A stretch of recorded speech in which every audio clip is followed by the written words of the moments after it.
20 और 24 के दरमियान कोई बोर्ड मीटिंग आ रही है, उसमें उससे पहले आपका स्टाफ लेवल एग्रीमेंट होना जरूरी है। जी मैं वही अर्ज कर रहा हूँ ना कि इसमें मुझे कोई आपको बजट नंबर्स पे एग्री करना पड़ेगा। बजट नंबर दे दिए हैं, मैं नहीं दे रहा था। मैं फ्रैंकली स्पीकिंग मैंने कहा था कि 9वां रिव्यू करें, 10वां शुरू करें। भाई हम तैयार हैं, हम कह रहे हैं आप दो कि आप कट्ठी ट्रांस नहीं कर रहे वो नहीं, उन्होंने कहा था इसको क्लब कर देते हैं। जो प्राइम मिनिस्टर को मैंने कहा क्लब नहीं करना, मैंने 9वां भी लटक जाए, 9वां तो हो चुका है ना, तो 9वां हम सब करते हैं 30 सितंबर। तो फिर 30 जून तक आपको 10वीं किस्त नहीं मिलेगी? नहीं मिले वो, तो उसके बगैर लैप्स हो जाएगा। वो 9वां 10वां क्लब हो जाए तो शायद 9वें भी पैसे आप तो मैंने एज ए स्ट्रेटेजी मैंने तो कहा था कि मैं अब नहीं, कोई महीना हो गया, मैंने कहा आप 9वां करें, मैं कल से आपको बजट का नंबर देता हूँ। लेकिन वो फिर प्राइम मिनिस्टर ने चूँकि उनसे तय कर लिया ऑन द कंडीशन कि जी हम आप बजट के फाइनेंस मिनिस्टर में देते नंबर, और हम जो है फॉरेक्स पॉलिसी स्टेट बैंक से कुछ चीज़ें हम सॉर्ट आउट कर लें तो हम 9वां रिव्यू मुकम्मल करेंगे। ये उनकी वर्बल कमिटमेंट IMF की है, प्राइम मिनिस्टर पाकिस्तान और प्राइम मिनिस्टर ने मुझे फिर उसके बुनियाद पे कहा, उसने कहा जी अगर आप ये कहते हैं तो फिर प्राइम मिनिस्टर साहब को कहता हूँ कि वो दे दें, मैंने दे दिए हैं। एक्सचेंज रेट पे भी उनका इशू है कि आप मार्केट इंटरवेंशन कितनी कर रहे हैं, क्योंकि वो मार्केट बेस्ड जा रहे हैं, तो मार्केट में ट्रांजैक्शन ही जितनी है उसी के बेस पे निकलेगा। कर ही नहीं सकते इंटरवेंशन, आपको पता है हमारे स्पेस ही नहीं है। अब ये अगर मैंने एक पॉलिसी यानी हमने एक इंटरवेंशन की है स्टेट बैंक ने और हमने सोच के, तो मेरे लिए वो हमारा राइट है कि भी हमने कहा कि क्रेडिट कार्ड जो कि 5-6 मिलियन वर्किंग डेज के ऊपर थ्रू आउट द मंथ उसकी है, उसको डिस्टॉर्ट कर रहा था, हमने कहा उसको विड्रॉ कर लेते हैं, let them by in the interbank. तो हम बाय एंड ऑफ जून तो रखें कि ये तो 9वां रिव्यू तो होना चाहिए, वरना तो मैं समझता हूँ कि बहुत अनरीजनेबल पाकिस्तान बहुत। अगर IMF नहीं आता आपके पास, जी देन व्हाट? आपकी 22 से 25 अरब डॉलर की अगले साल की रिक्वायरमेंट इंशाल्लाह हो जाएगी मलिक साहब। हमने सैंक्शंस भी गुजारे हुए हैं। आपने प्लान बी पे काम किया? आपने सब कुछ काम हुआ जी, अगर कोई बात if IMF is not on board तो फिर आप क्या करेंगे? नहीं वो मेरा ख्याल है वो मुनासिब नहीं होगा, लेकिन हम जो है इंशाल्लाह पाकिस्तान को डिफॉल्ट नहीं होने देंगे। आपने देखा कि मुश्किल तरीन हालात में नहीं होने दिए।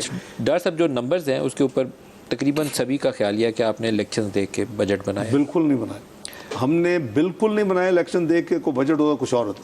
हमने ग्रोथ ओरिएंटेड बजट बनाया, हमने IT के एरिया को, एग्रीकल्चर को, हमने SMEs को, हमने अपना जो है एनेबलर जो ग्रोथ ड्राइवर्स हैं उनको हमने फोकस किया। आपने मेरी तकरीर भी हम अगर टाइम हो तो सुनी हो, मैं कॉपी भेज देता हूँ।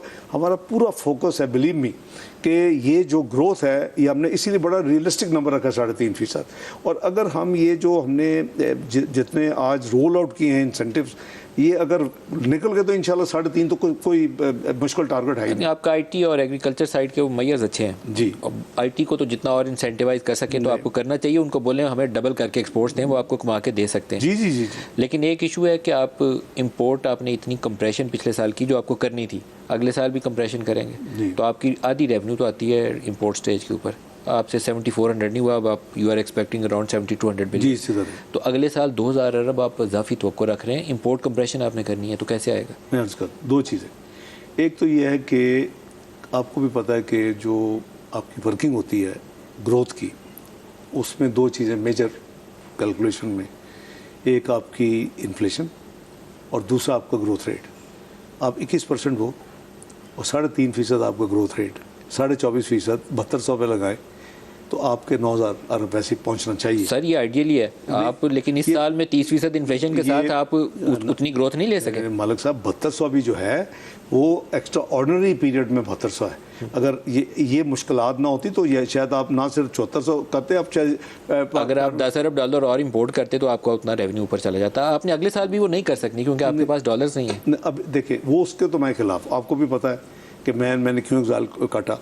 मैं फिस्कल डिसिप्लिन अपनी चादर के अंदर रहने कि अपने ऊपर भी समझता हूँ कि मुझ पर भी वो लाजम है और हर मेरे साथी दोस्त और हमारे कॉलीग्स पे लाजम है। जब तक हम फिस्कल डिसिप्लिन, खासकर एक्सटर्नल अकाउंट, आप रुपए फिर भी थोड़ा बहुत उसमें लचक हो सकती है, लेकिन आप एक्सटर्नल अकाउंट में नहीं कर सकते। अगर आप देखें हमने अपने को डिसिप्लिन रखा होता तो आज हम इस मुसीबत में ना होते। If people, some people have listen to me 5 साल पहले, आज हम इस भंवर में नहीं होते। आपको पता है, यू नो वेरी वेल, कि अगर हम वो खर्च ना करते जो मैं कहता था हम अफोर्ड नहीं कर सकते, आज हम इस मुसीबत मुसीबत में ना फंसे होते। कलेक्टिवली सारों को फैसला करना पड़ेगा। नहीं देखिए, आई एम श्योर, अभी मैं समझता हूँ कि बड़ी सेंसिबल लीडरशिप अल्लाह ताला ने पाकिस्तान को दिया। I am basin on my discussions. अभी सबका रिजॉल्व है कि हम अपने वसाइल के अंदर रह के चलेंगे। उसके क्यों, देखिए आपके जितने ओवरसीज़ के जो पंडित हैं वो सब ने प्रोजेक्ट कर दिया था पाकिस्तान डिफॉल्ट कर रहा है। आप अक्रॉस दी बोर्ड, पाकिस्तान के अंदर, पाकिस्तान के बाहर बॉन्ड नहीं पे होगा, 1 बिलियन की पेमेंट अभी नहीं होगा, चाइना का क्या होगा। उसके बावजूद हमने, हमारा क्या था इंटरनल वर्किंग, कि हमने सबसे पहली प्रायोरिटी है कि जो हमारे पास अवेलेबिलिटी है हमने सॉवरन कमिटमेंट जो है, लायबिलिटी जो आ रही है उसको पे करना।